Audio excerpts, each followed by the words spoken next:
John Lynch, Kyle Shanahan, and Jed, we'll get to Jed later, all said essentially Brock is our guy. Yeah. Does that statement have any meaning? No. No.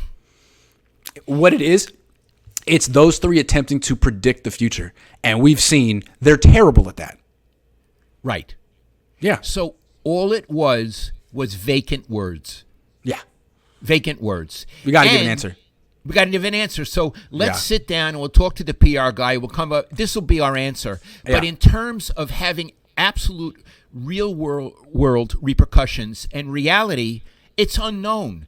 Absolutely. So what they said was meaningless. Meaningless. And they could change their entire story in 2 months or sooner. I just want to point out 2 weeks. I want to point out when they did that press conference after they lost to the Eagles, I asked this question, the same one that generated headlines this week. I asked Kyle and John, who is your quarterback week 1?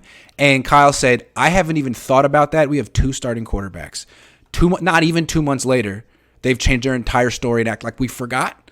So, yeah, it's all meaningless. I mean, they could say it's all predictions. They could have 7 different predictions between now and September. Iggy, when Kyle said he hadn't thought about who's the starting quarterback, do you believe him? Of course not. Of course. Why even say that if you're gonna give the answer 2 months later at the owners' meetings? I don't get that.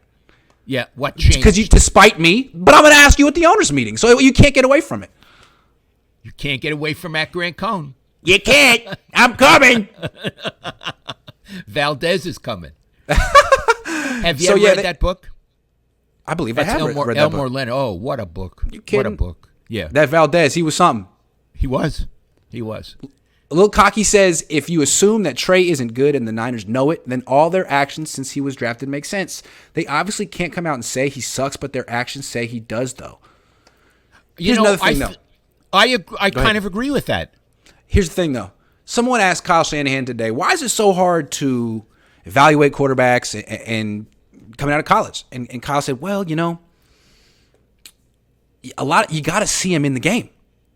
You really got to see him in the game before you can know whether their skill set from college translates. Yeah, and I feel like they're judging Trey Lance off practice or something. Yeah. There's like, hey, you're not there. We're there. We see it. It's like, okay, that's freaking practice. That's not football. When you saw Brock Purdy in practice, you didn't think he was special. You thought, oh, maybe he's Nick Mullins. And then he played in the game, and you're like, oh, my God, he's Fran Tarkenton. Oh, well, maybe you should see Trey Lance play a few more games before you make up a decision, an opinion.